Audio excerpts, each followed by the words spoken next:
Welcome back to Sovereign Alchemy. I'm Cindy Carter, and this is episode 11. Finally. I took a little break between 10 and 11 because I was living in the alchemy of exactly what I was talking about in each episode. Quite fun. But last episode, we met the parts of you that got left behind. The tender ones, the creative ones, your young ones, that sat with things that were just too much to carry. And what we're saying is, I see you. You can come with me now. These are the parts of you that you left behind. And when you've done that, it's like nobody tells you the next step. It's about the reunion. What parts come back? And what do? They bring their stories with them. And now you're sitting with all of it. This is what happens. It's a whole story. It's not the edited version. It's not the version you tell at the dinner party. It's not your elevator speech at work. It's not the version that makes you look okay or makes the other people look reasonable. It's the whole thing. So we're moving towards wholeness. And that's exactly where we're going today. We're making peace. We're going to make peace. What does that actually mean? I need to say something, though, to establish, this is about making peace with your whole story. It's not the same as making something okay. So let me say that again, because the spiritual community has it way muddied up in their heads. Because making peace with your story doesn't mean what happened was acceptable. It was not okay, but it doesn't mean that you minimize it. It doesn't mean that you perform some kind of false forgiveness that you don't actually feel because someone told you that unforgiveness only hurts you. Well, I personally believe that I forgive myself and then I go neutral towards the other. No forgiveness needed. It's that mark a X and walk away thing that I'm very happy with sometimes. And it absolutely doesn't mean that you brought this on yourself, because this is a New Age myth. And I'll come back to that one in a minute, because I've got some things to say about, people who blame yourself or blame the person as a victim when it's not the truth. Anyway, making peace means something really specific. It means you stop letting someone else's story or someone else's misalignment or someone else's wounds or someone else's unconscious patterns that crashed up into your life. We're not going to let that define a whole book. It's like a chapter. It's an episode. But this is what people are living through. I personally was living through a story that I had to retell myself in another way. This is looking at the wholeness of your being.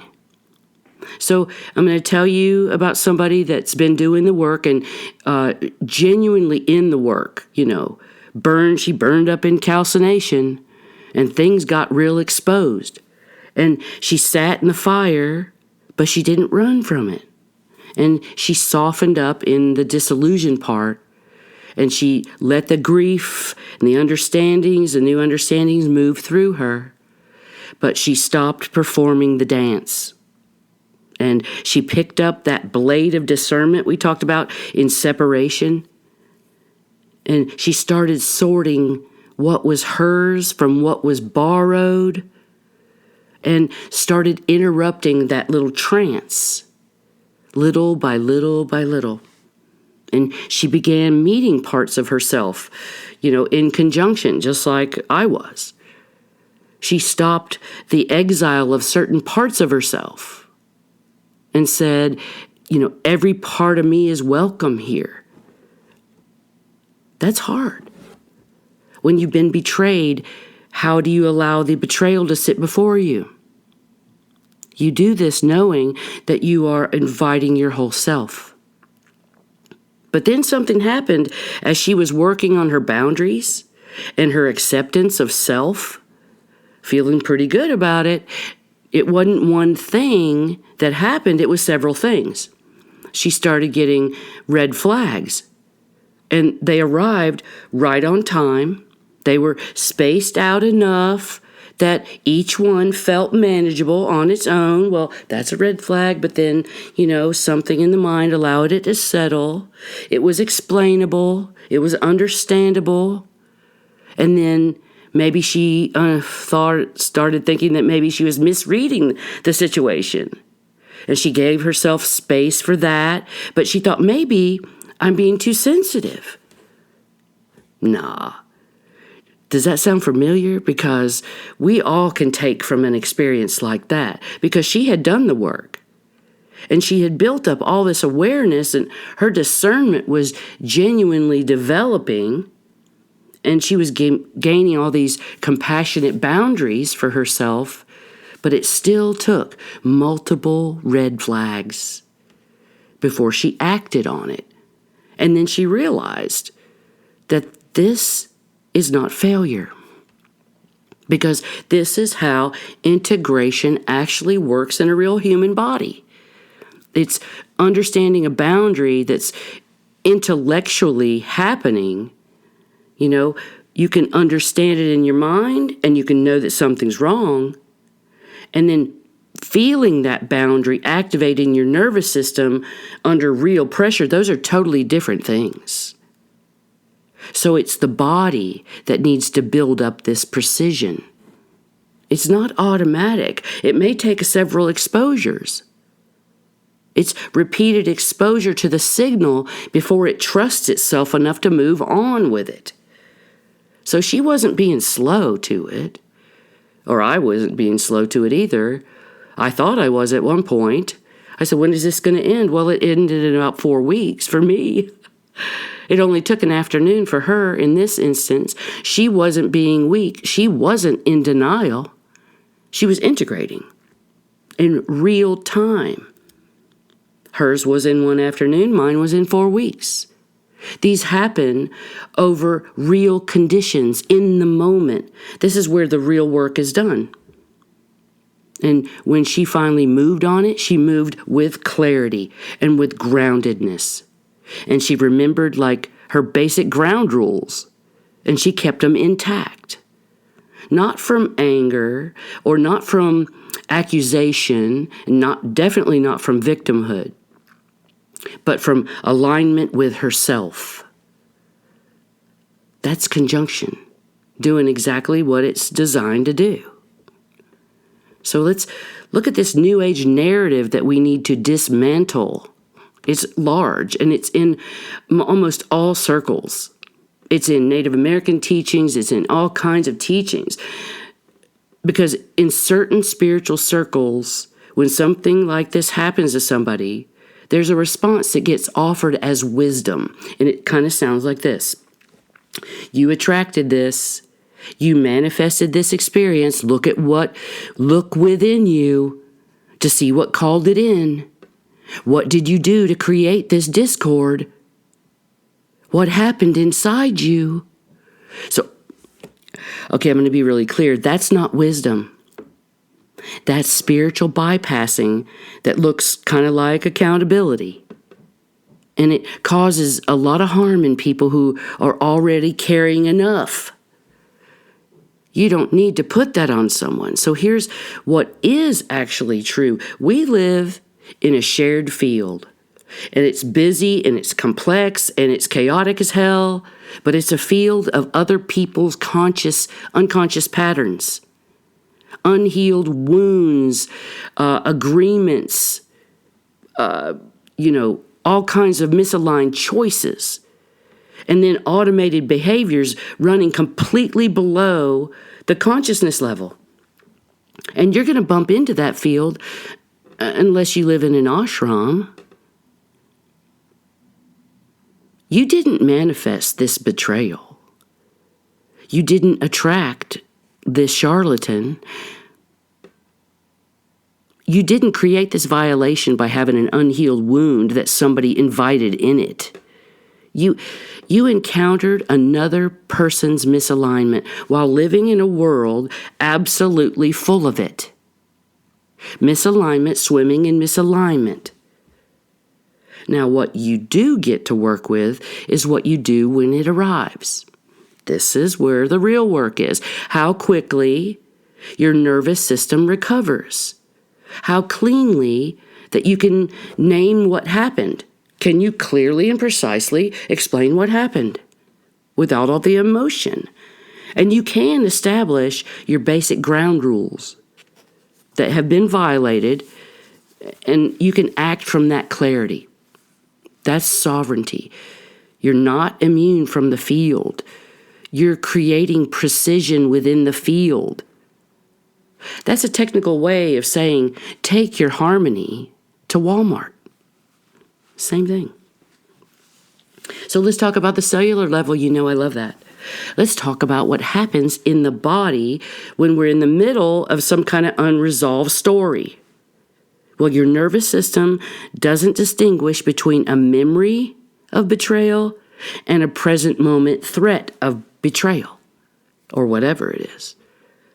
So when an unprocessed story lives in your body, it's unacknowledged or not integrated, it's not felt as any kind of level, the body treats it as an ongoing occurrence. Like, push down the pain, okay, we'll just keep that pain running in the background.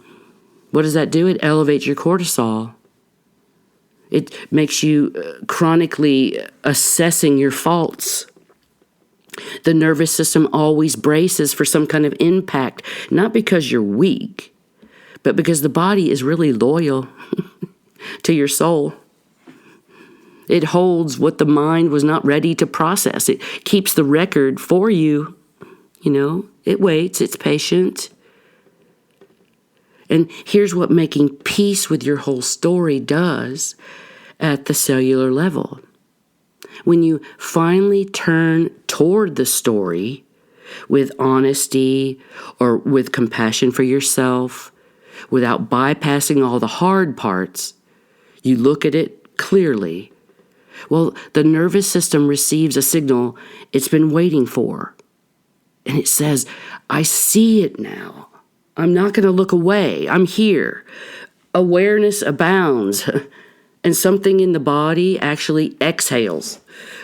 I can see it. It's like the body just goes, oh God, thank God you see it. Because we've been running this in the background for so long. This betrayal thing. Could we just use this example as your occurrence to, set those ground rules again? Because that'll drop your cortisol. And all that bracing, that chronic bracing, it'll stop, it'll release. And the cells will stop holding all that story. It won't be like a present danger situation anymore. It'll kind of file it away in a file of this happened in past tense. It's just information. It doesn't have a charge to it. So you see, this work is not a metaphor. It's not just wisdom speaking itself to existence. It's not a spiritual story. It's measurable physiological change within the body, within the consciousness. The story doesn't disappear, but it stops running the body. And that's permanent change landing exactly where it needs to land. Here, in this body, in this field, because it changes everything. And I hope some of you have seen my latest field note, which is a companion series to this one, where I talked about the universal law of origination. And what I was actually doing was living this alchemy, because I was trying to make peace with this whole story, this 15-year story that was genuine betrayal and genuine theft and genuine misuse of something that I felt was original to me, the thought, the idea, and the origination. But it required a lot of forgiveness of myself and it required me to understand the architecture underneath it. Because every living truth has a source. It has a consciousness that moved through it first. A person who sat, in their own fire long enough to receive it, they refined it, and then they had to, earn the personal right to carry it. This living truth. When something is taken from that source, the law is already in motion. It already sees it. Quietly and precisely, without any announcement, the universal law is quietly assessing it. Without you doing anything, or about you having to do anything. Because making peace doesn't mean pretending it didn't happen. It means trusting the architecture enough to set down all the weight of it. Not because justice is so freaking satisfying, but even though it is, because the law doesn't need your anger to operate. The universal law doesn't need your participation. It's going to operate anyway. This is what trust truly is. This was already moving before you even knew it was happening. So get on board with this understanding that the architecture is moving. You don't have to. You just have to be aware of it. Set your boundaries. Be sovereign, and it'll continue moving with or without my bitterness. So my job is to become an instrument of correction. No, it's not. You're not to be an instrument of correction. You're not going to correct yourself. Your job is to stay in alignment while the correction unfolds around you. That's the most sovereign position that's available to man. And honestly, it's the most powerful one. I used to call it the shaman in the corner of the room. Ask yourself, well, would a shaman in the corner of the room do that? No. Then what are you doing? You're not uplifting your sovereign power. So I want to say something to everyone. If anyone's carrying a story right now, and it feels really too heavy or too complicated, or it's a lot of unresolved stuff that you need to make peace with, well, it took me 3 weeks to come to peace with someone taking my work. So let's just say you don't have to have it all figured out. You don't have to have arrived at any kind of forgiveness or level of clarity. You don't even have to feel okay about what happened. Making peace isn't like a destination that I'm going to reach at the end of some kind of processing. It's just a direction I choose. I'm choosing peace. And it's going to be a slow, deliberate turning towards my own story with honesty and without self-abandonment. And that means I don't have to accuse. I don't have to ruminate. I have to trust. It is saying that this did happen. It was real. It affected me at a level that I'm still discovering. And I'm no longer willing to let it be the loudest thing in the room or the loudest thing in my head or the loudest thing in my body, for that matter. And that choice, made once and then make it again and then make it again, to choose to turn towards peace of your story, is how the story stops running the body. It's not a one and done deal. These things will be bumped up against again and again. That's what conjunction is. And you'll reach conjunction at many different stages of your life. That's you carrying your gold. That's what alchemists do. You carry your gold and you choose what else you want to carry forward. See, that is the work. So collectively, we're in the middle of this massive story reckoning. The whole Earth's narratives are crumbling. They're being examined. The letter agencies are divided, and that's noticeable now. Things that were hidden are becoming visible at a speed that's absolutely disorienting sometimes. I used to have these visions I used to tell my friends about. And one of them was seeing all these whiteboards, that I needed whiteboards. And I would wake up thinking, I need whiteboards. And I wasn't sure why. Well, that's when it all started accelerating. What was happening? I felt like I needed one to keep up. I know I don't need to keep score, but it was just about the enormity of the information and how it would be viewed and categorized and understood. Well, let's just trust the architecture. Because some people see the first red flag and they act immediately. And some need several exposures to the red flags before the signal gets through. And some are still explaining it all away, but that's not judgment. That's the nervous system doing what the nervous system does.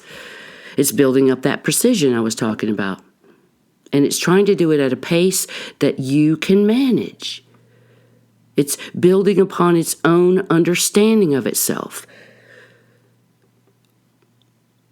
The collective is integrating just like we are. It's a mess. It's loud, it's chaotic, but the direction is towards truth, even if you don't see it. And the people who've done this work, who know what it feels like to turn towards a hard story and not flinch, are the steady ones in the room right now. They're not the half-baked healers that I talked about in field notes. They're the ones who are not surprised by the exposure that's happening. They're the ones who are not destabilized by some large or small correction of the field. Be steady. Because these people know the law from the inside. They felt it from their own selves because they walked it before the world caught up to it. So next week, we're going to be doing episode 12, which is the strength and softness are not opposites. Because once you've made peace with your whole story and something remarkable starts happening, you stop needing to choose between being tender and being soft or being strong. You kind of discovered that they were never really actually in conflict. They work together. So come ready for that. Take a breath. Feel your feet. Welcome back. Thank you for staying sovereign and see you on the path.